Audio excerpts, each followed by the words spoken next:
জীবন। চিরকালের যা গুপ্ত বস্তু চিরাদ দত্তং নিজ গুপ্ত বিদ্বান। ভক্তমন্ডলী ভক্তিমতী মায়েরা যারা শিক্ষিত সমাজ আছেন একটু ধ্যান দিন। চিরকালের যা গুপ্ত বস্তু চিরাদ দত্তং নিজ গুপ্ত বিদ্বান, নিজের নয় দত্তক নেওয়া।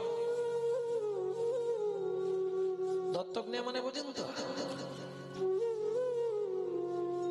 হ্যাঁ, তুমি গাই গরুটা আমাকে দাও, বাছুর হয়ে গেলে তোমাকে ফেরত দিয়ে দেব, এইরকম ব্যাপার। বা অনেকে একবারেও নেয় দত্তক। তা মহাপ্রভু দত্তক নিলেন। কি নিলেন তার আগে বলে নেই। চিরাদ দত্তং নিজ গুপ্ত বিদ্বান, এই বিদ্বানটাকে তিনটে সমাস করছি, একটু ধ্যান দিন। বিদ্বান, নৈবিদ্বান, উদ্বিদ্বান। উদ্বিদ্য মানে বাঁচিয়ে রাখা, নৈবিদ্য মানে নিত্য প্রয়োজন, আর বিদ্বান মানে কর্ম বা কর্তব্য। উদ্বিদ্বান বাঁচানো। আপনারা যদি কাজ বাড়িতে খেতে যান তাহলে জানতে পারবেন প্রথম ব্যাচে সেবায় বসলে ঠিক ঠিক সেবা করা যায় না। কেন? দেয় সবই, কিন্তু একটু টান টান করে দেয়, বুঝলেন না? দিচ্ছে সবই কিন্তু একটু টান টান করে দেয়। কেন? শেষে গিয়ে যদি কম পড়ে যায়। এটাকে বলে উদ্বৃত্ত করা, বাঁচিয়ে রাখা। আরো ভেঙে বলি, বাবা মার যদি 4-5টা ছেলে মেয়ে হয়, বাবা যদি 5টা ছেলের জন্য 5টা রাজভোগ আনে, মা কি করে জানেন? আধখানা করে 4 জনকে ভাগ করে দিয়ে বেশিটা রেখে দেয় ছোট ছেলেটার জন্য। কেন? এই উদ্বৃত্ত স্বভাব। ছোট ছেলেটা একটু কাছে তো, শেষ গুড়ন্তি বলে একটু ভালোবাসা বেশি পায়। এটা লক্ষ্য করে দেখবেন, ছোট ছেলে কিংবা ছোট মেয়ে এরা একটু বাবা মার বেশি আদরের হয়, হয় না? আর যে ছেলে মেয়েগুলো বেশি আদরের হয়, আদরে আদরে শেষে গিয়ে এইগুলোই ড্যাশ তৈরি হয়। বুঝলেন না? বিশ্বপিতার 4 ছেলে, সত্য, তেতা, দাপর, কলি। সত্য, তেতা, দাপরকে মিষ্টি দিল আধখানা করে। নাম সংযোজন কি? নাম প্রেম। প্রেমটা কেটে রেখে দিলেন, নামটা দিলেন, মানে রসবিহীন দিয়ে দিলেন। সত্য, তেতা, দাপরে নাম দিয়েছে কিন্তু প্রেমটা কেটে রাখলেন। আচ্ছা, উদ্বৃত্ত মাল রাখা হয় কোথায়? স্টোর রুম, তাই তো? বাংলায় কি বলে আপনাদের এদিকে? ভাড়ার ঘর। আমাদের ওদিকে বলে ভাড়ার ঘর। আপনাদের কি বলে? ভাড়ার ঘর। তাহলে চৈতন্য মহাপ্রভু যে উদ্বৃত্ত বস্তুটা রাখলেন কোথায়? ভাড়ার ঘরটি কোথায় ছিল? ছিল গোলকে, এলো এলো এলো গোলকে, এলো এলো ছিল গোলকে, এলো এলো ছিল গোলকে, এলো এলো পেলো গোলকে নাম, পেলো গোলকে নাম, পেলো গোলকে নাম। ছিল গোলকে, এলো এলো ছিল গোলকে, এলো এলো। আমি খুব ছোটবেলায় যে মাস্টারমশাইয়ের কাছে ভাগবত পড়তাম, ডক্টর ভবানী শঙ্কর দাস মহাপাত্র, তিনি ছিলেন ডক্টর মহানামব্রত ব্রহ্মচারীজির সাক্ষাৎ শিষ্য। আমার খুব ছোটবেলায় একবার সৌভাগ্য হয়েছিল ওনার কাছে যাওয়ার। খুব ছোট তখন আমি। ওনার সান্নিধ্য পাবার একটা বাসনা ছিল মনে মনে। আর এটা আমার নেচার, কোথাও যদি পাড়ায় কোনো বাড়িতে সাধু আসে বা গুরু বৈষ্ণব আসে, একবার অন্তত তাকে দেখতে যাব। আমি গেলাম আমার জন্য ওনাকে দেখতে। তা যখন আমার মাস্টারমশাই বললেন, জানেন বাবা, এই ছেলেটি দেখতে এইটুকু, পদাবলী কীর্তন ভালো গায়। আরে শুন শুন শুন শুন, এদিকে মহৎ ব্যক্তিত্ব, এনাদেরকে দর্শন করলে, আপনি গঙ্গায় স্নান করলে তবে আপনার পাপ ধৌত হবে। আর এই মহাজনদের দর্শন করলেই আপনার জন্ম জন্মান্তরের পাপ দূরীভূত। নিতাই গৌর হরি বল।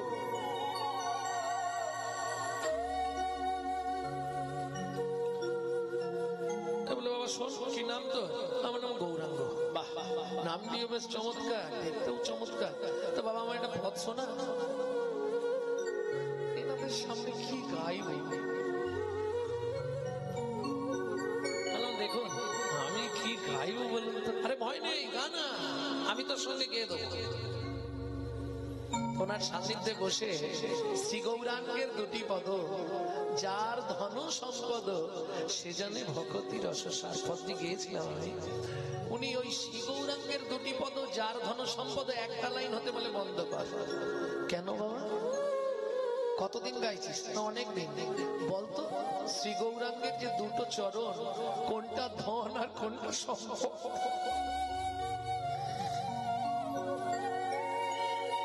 বল, কোনটা ধন আর কোনটা সম্পদ? এটা আগে জান, তারপর কীর্তন কর।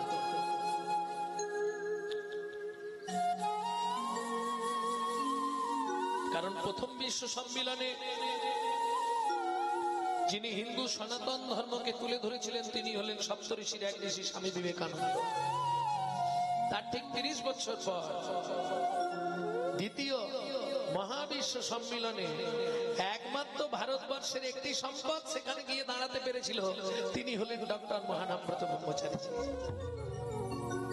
যার কেউ পারেনি। ভারতবর্ষে বহু মনীষী ছিল, কিন্তু সেই জায়গায় গিয়ে দাঁড়ানো একটি মাত্র সম্পদ ভারতবর্ষের মাটিতে সেদিন ছিল, তিনি হলেন ডক্টর মহানামব্রত ব্রহ্মচারী। আজকে তার অঙ্গনে কীর্তন করতে এসে সত্যি নিজেকে বড় ধন্য মনে হচ্ছে, কিন্তু কিছু করার নেই। প্রাকৃতিক বিপর্যয় যদি হয়, প্রাকৃতিক বিপর্যয় হলে তো কারো কিছু করার নেই, নাহলে বহু মানুষ আজ আসতো। কারণ আমি কদিন আগে ওই পলাশীপাড়ায় কীর্তনে প্রকাশ করেছিলাম। ভক্তমন্ডলী, ভক্তিমতী মায়েরা, তাহলে চলুন, মহাপ্রভু রাখলেন কোথায়? সেই গুপ্ত বস্তু গোলকে। তাহলে উদ্বৃত্ত করে বাঁচিয়ে রাখলেন। কি রাখলেন? প্রেম। কেন? তিনি জানতেন আমার সব ছেলেগুলো ভালো হলেও ছোট ছেলেটা মোটেই ভালো হবে না। দেখুন মিলিয়ে নিয়ে, অত্যাচারী, অনাচারী, ব্যভিচারী, ভ্রষ্টাচারী, কুলাচারী এই কোলে।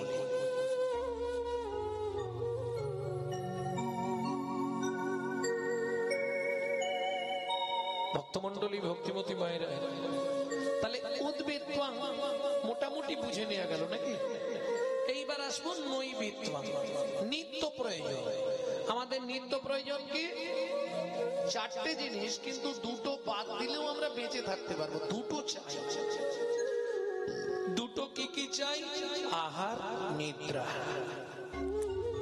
বাকি কিছু না হলেও চলবে, দুটো আমাদের দিতেই হবে। কি না খেয়ে থাকতে পারবেন? একদিন, দুদিন, 3 দিন, তারপরে খেতে হবে। না ঘুমিয়েও থাকতে পারবেন না। তাহলে আহার নিদ্রার প্রয়োজন। কিন্তু মাগো, আমরা যে বস্তুগুলো খাচ্ছি, এই যে ভাত, ডাল, তরি, তরকারি, যে যা খায়, সবাই তো আর প্রসাদ ভোজী নয়। কারণ মুখ দেখে বোঝা যাচ্ছে অনেকেই জয়রাধ,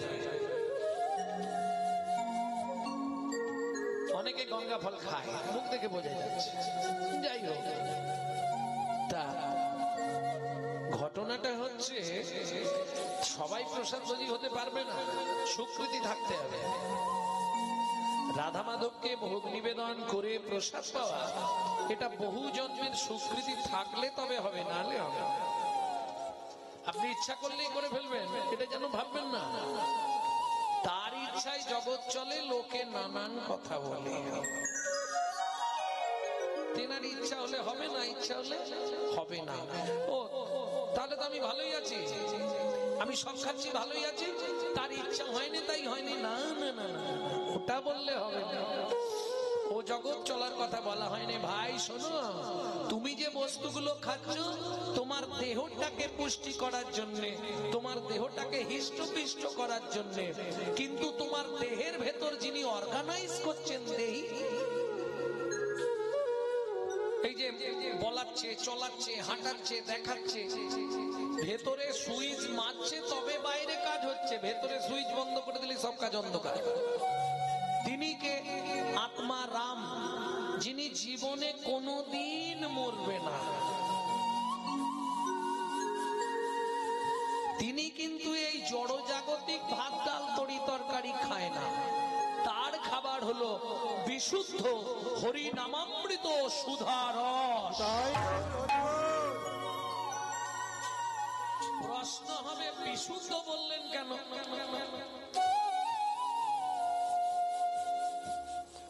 জলকে ফিল্টার করলে শুদ্ধ হয়, শুদ্ধকে ফিল্টার করলে বিশুদ্ধ হয়। ভক্তমন্ডলী, ভক্তিমতী মায়েরা, কি হলো? আচ্ছা আচ্ছা বলছি, এই সংস্করণটা শেষ করি। ভক্তমন্ডলী, ভক্তিমতী মায়েরা,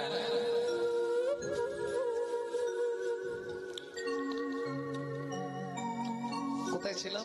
এই মুশকিল, মাঝখানে কথা বলে দিলেই কেটে যাবে। জলকে ফিল্টার করলে শুদ্ধ হয়, শুদ্ধকে ফিল্টার করলে বিশুদ্ধ হয়, তাই তো? কীর্তন আমরা এত শুনছি, এত কীর্তন হচ্ছে, হচ্ছে না? আজকে নদিয়া জেলায় তো কীর্তনের খনি, নদিয়া মুর্শিদাবাদ। কিন্তু পরিবর্তন কিছু হচ্ছে কি বলুন আমার? এত যে কীর্তন হচ্ছে, কই পাড়ায় ঝগড়া বন্ধ হয়ে গেছে? মারামারি বন্ধ হয়েছে? কোর্টে কেস ফাইল বন্ধ হয়েছে? হচ্ছে না তো। তাহলে কীর্তনে কি হচ্ছে একটু বুঝো। তাহলে ওষুধটা কি এক্সপায়ার হয়ে গেল? কি গো, এই কীর্তন শুনেই তো শিবাসের মরা ছেলে নাকি বেঁচে উঠেছিল। এই কীর্তন শুনেই দাক্ষিণাত্যের পথে মহাপ্রভু একজনকে জড়িয়ে ধরেছিলেন। তার গোটা গায়ে কুষ্ঠ ব্যাধি ছিল, 1 সেকেন্ডের মধ্যে কুষ্ঠ ব্যাধি চলে গেল। তিনি গলিত কুষ্ঠ বাসুদেব। এই হরিনামেই নাকি গাছ নেচেছিল। তাহলে এখন হরিনাম কাজ হচ্ছে না কেন? নাম কি ঠিক নেই? বললেন নাম ঠিক আছে, যারা নিচ্ছে আর যারা দিচ্ছে এগুলো ঠিক নয়। কেন? ডক্টর বিধানচন্দ্র রায় বলছে দুধ খেলে শরীরের 32টা ভিটামিন জন্মায়, কিন্তু দুধটা যদি বিড়ালের মুখ দেওয়া হয় তাহলে কি ভিটামিন জন্মাবে? তাই গৌর হরি বল, ও তো ডিপথোরিয়া হয়ে মরে যাবে, তাই না? তাহলে দুধ খেলে শরীরের উপকার হয়, ঠিক তেমনি হরিনাম শুনলে জীবের কল্যাণ হয় যদি আচারী ভক্ত বৈষ্ণবের মুখের হরি কথা। অনাচারী ব্যক্তির মুখে হরি কথা শোনা সর্ব উচ্ছিষ্ট সমদুগ্ধ। তাহলে নৈবেদ্য যেমন আমাদের বাঁচতে গেলে নিত্য নিত্য ভাত ডাল তরি তরকারি খেতে হবে, ঠিক তেমনি নৈমিত্য আমাদের হরি নাম করতে হবে। কিভাবে করবে? চৈতন্য চরিতামৃতে কৃষ্ণদাস কবিরাজ গোস্বামী ঠাকুর মহাশয়ের কলম। কে বলছে? মহাপ্রভু। কিভাবে করবে? সবাই মিলে হাতগুলো মাথায় তুলে। কিভাবে করবেন? 7-5 মিলি নিজ দাঁড়িতে বসিয়া, 7-5 মিলি নিজ দাঁড়িতে বসিয়া, 7-5 মিলি নিজ দাঁড়িতে বসিয়া, 7-5 মিলি নিজ দাঁড়িতে বসিয়া, কীর্তন করো সবে করো তালি দিয়া, কীর্তন করো সবে করো তালি দিয়া, কীর্তন করো সবে করো তালি দিয়া, কীর্তন করো সবে করো তালি দিয়া। প্রভু কি গাইব আমরা? প্রভু কহে, কহিলাম কি 32 আর 16, 16 নাম 32 অক্ষর হয় মহামন্ত্র। প্রভু কহে, কহিলাম এই মহামন্ত্র, যাইয়া গৃহেতে জপ হইয়া স্বতন্ত্র, যাইয়া গৃহেতে জপ হইয়া স্বতন্ত্র। ও প্রভু কখন কখন করব? মহাপ্রভু বলে দিচ্ছে বলেছে কোন কোন সময় করবে শুনে না। খাইতে শুইতে নাম লবে যথা তথা, খাইতে শুইতে নাম লবে যথা তথা, খাইতে শুইতে নাম লবে যথা তথা, খাইতে শুইতে নাম লবে যথা তথা, স্থান কাল পাত্র নাই নিয়ম বিধি তথা, কার কার পাত্র নাই নিয়ম বিধি তথা। হরে কৃষ্ণ কৃষ্ণ কৃষ্ণ হরে হরে, কৃষ্ণ হরে কৃষ্ণ কৃষ্ণ কৃষ্ণ হরে হরে, হরে রাম রাম রাম হরে হরে, হরে রাম রাম রাম হরে হরে, হরে কৃষ্ণ কৃষ্ণ কৃষ্ণ হরে হরে, হরে কৃষ্ণ কৃষ্ণ কৃষ্ণ হরে হরে, হরে রাম রাম রাম হরে হরে। হরে রাম রাম হরে হরে। প্রেম সে বলো চৈতন্য মহাপ্রভু কি। তাহলে উদ্ভিত্বাং নৈবিত্বাং শেষ করলাম, বাকি বিত্বাং। বৃত্তি মানে কর্ম, আমি কোন কর্ম করলে পরের জন্মে একজন কৃষ্ণ ভক্ত মায়ের গর্ভে আমার জন্ম হবে। আর যদি ভাবি না আর আসবো না, তাহলে কোন কর্ম করলে আমি গোবিন্দ পরিবারের একজন হতে পারবো। ঠিক, কোন কাজ করলে আমার গোলক বৈকুণ্ঠ ধামে বাস হবে সেটা জানার দরকার। বিত্বাং, বৃত্তি মানে কর্ম। আমি বলছি না যে আপনি মালা তিলক করে রাস্তায় রাস্তায় ঘুরুন, সেটা পারবেন না কলিযুগে। কেন? হঠাৎ করে যদি আপনি মালা তিলক করেন, বাবা গোটা পাড়ায় সমালোচনা শুরু হয়ে যাবে, ঝড় উঠবে। এটা অন্য কোন ধর্মে পাবেন না, শুধু হিন্দু ধর্মেই পাবেন। হ্যাঁ, সমালোচনা ঝড় উঠে যাবে। দেখেছিস বাবা, বুড়ো বয়সে ভীমরতি ধরেছে, ভক্ত সেজেছে। আরে ও বলিস নি রে, নিজে করবে না, কেউ করলে খাঁচি দিতে ছাড়বে যাতে ও সরে যায়। এটা কিসের জন্য? এটাই হলো কাল কলির প্রভাব। কলি মহারাজ সবসময় টানবে, তার দলে সবাইকে টেনে নেবে, ভগবানের দিকে যেতে দেবে না তো। নিতাই গৌর হরি বল। তাহলে আমার কর্তব্য কি?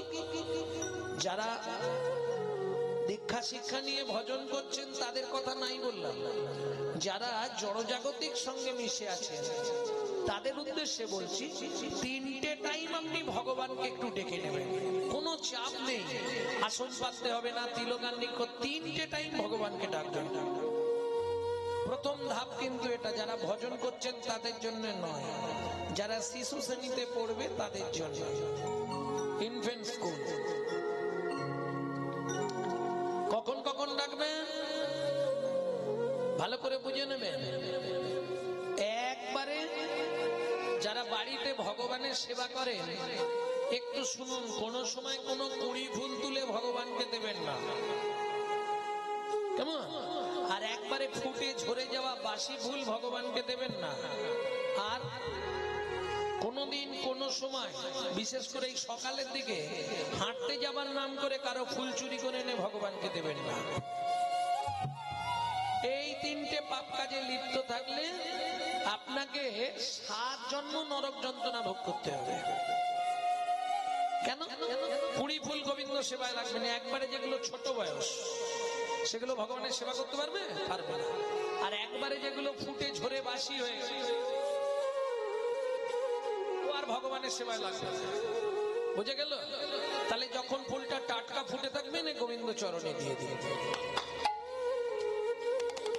হ্যাঁ গো, তাহলে চুরি করে ফুল ঠাকুরকে দেওয়া যাবে না? বললে দেওয়া যাবে, সেই ব্যক্তি দিতে পারবে। কোন ব্যক্তি? অন্ধ, খোড়া, কানা, বোবা, যার আর্থিক সংকট, আর্থিক সংহতি নাই, সে ব্যক্তি দিলে গোবিন্দ নেবে। কারণ প্রমাণ আছে না, সূরদাসজি ওই রাস্তা দিয়ে যখন হাঁটতো, ওনার তো চোখে দেখে অন্ধ, তো সূরদাস অন্ধ হয়ে গেছিল।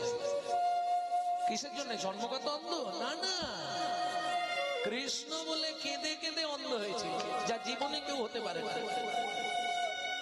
কৃষ্ণ কৃষ্ণ বলে কেঁদে কেঁদে সূরদাস অন্ধ হয়ে গেল, ভাবো।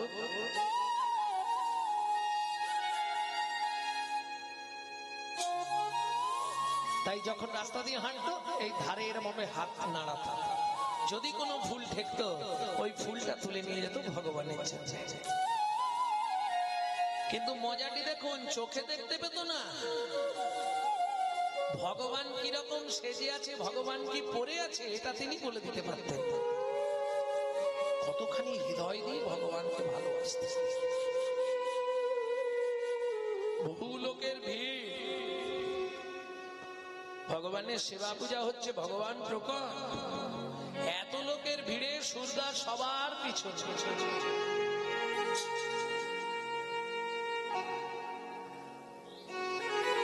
जब से तुम बिछड़े प्रभु जी नींद न लागे नैनो, दरस बिना दुख न लागे नैनो।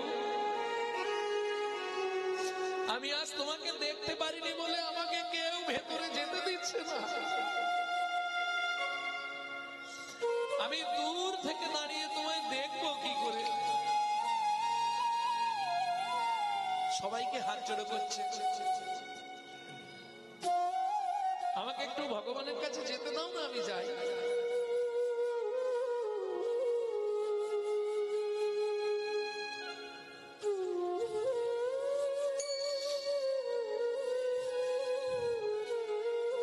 शब्दों सुनत मरी छातिया कांपे,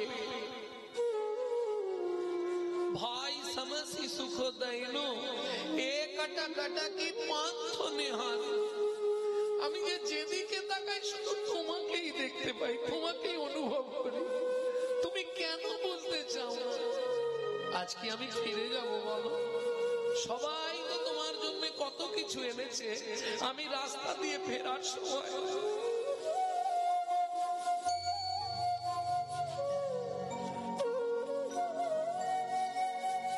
তোমার জন্য একটা ফুল তুলে এনেছি। একটাই ফুল পেয়েছি, শুধু তোমার চরণে দিয়ে আমি চলে যাব, কিন্তু কেউ আমাকে যেতেই দিচ্ছে না। আমি যাব, যে যা বলে বলুক, আমি চলে যাচ্ছি তোমার কাছে। ওই ভিড়ের মাঝখান দিয়ে ঠিক পা দিয়ে দিয়ে চলে যাচ্ছে। অনেকে টেনে ধরছে, অন্ধ ব্যক্তি তুমি কোথায় যাবে? তুমি কি ভগবানকে দেখতে পাবে? কেন তুমি যাচ্ছ?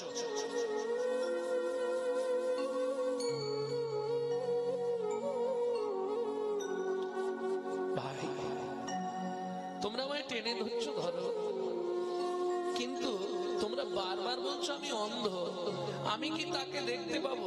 তুমি ভাবলে কি করে আমি তাকে দেখতে যাচ্ছি? সে যে আমাকে ডাকছে বারবার, আমাকে একবার দেখবে বললে, ভাবলে কি করে আমি তাকে দেখতে যাচ্ছি? আমি তাকে দেখতে যাইনি, সে আমায় বারবার ডাকছে একবার দেখবে বলে।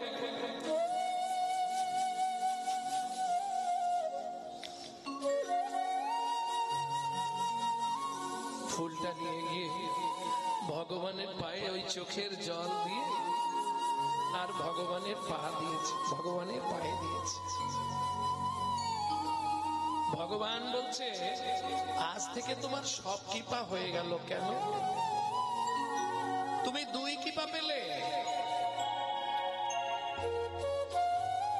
আমার চরণে ফুল দিলে, আবার জীবকে উদ্ধার করলে। প্রভু জীব কি করে উদ্ধার করলাম? বলে সূরদাস, তুমি তো দেখনি যে ফুলটা দিয়েছো তার মধ্যে এক ভ্রমরই ছিল স্বামী স্ত্রী, তারাও আজকে আমার চরণ স্পর্শ পেয়ে উদ্ধার।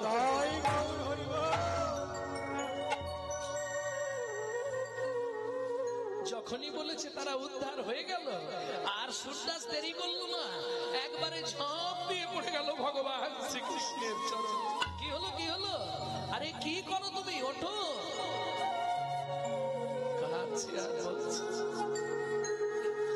তুমি তো কৃপাময়, তুমি তো সবাইকে কৃপা করছো। স্থাবর জঙ্গম কৃমি কীট, ফুলের মধ্যে কীট, তাকেও তুমি কৃপা করে দিও। বলো আমার গতি,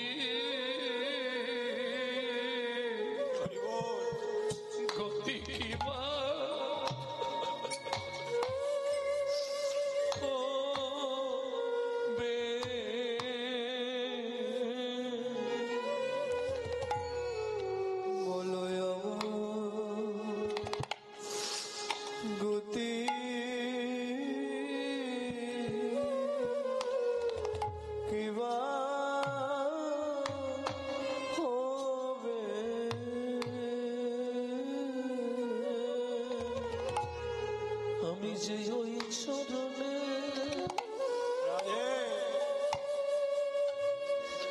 চরণে সবই দিলাম,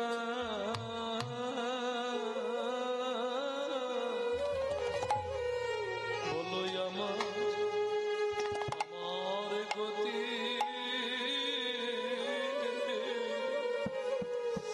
আমার গতি কিবা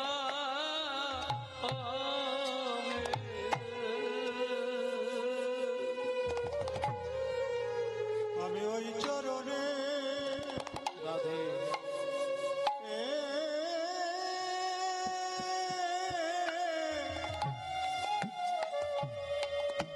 ওই চরণে সবই দিলাম,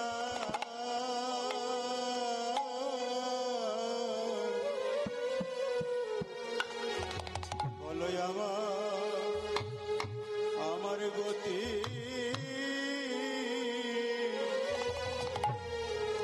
গতি দিবা হবে। শোনো শোনো, তুমি ফুলের ভেতর বসে থাকা দুই কীটকে উদ্ধার করে দিলে, কিন্তু তুমি এটা কি জানো আমার মতোই এমন কীট জগতে নাই গো।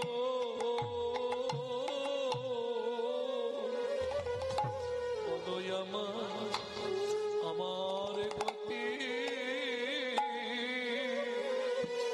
কি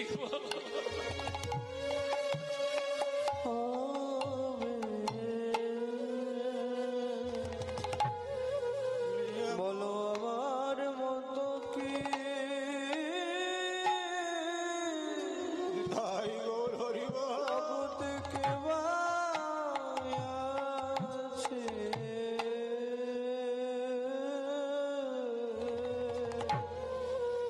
বলো আমার গতি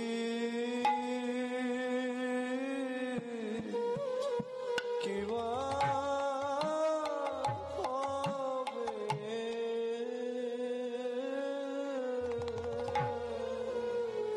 তুমি খুঁজলেও আমার মতো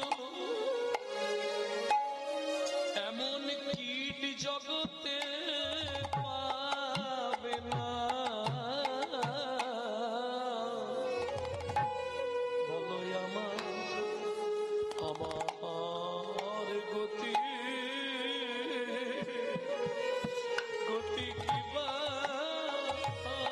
হবে, হৃদয় গৌর করিব। তুমি আমার মতো কি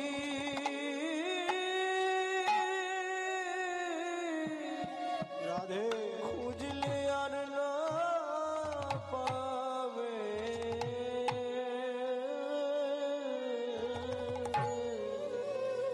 বলো বলো আমার গতি কিবা হবে।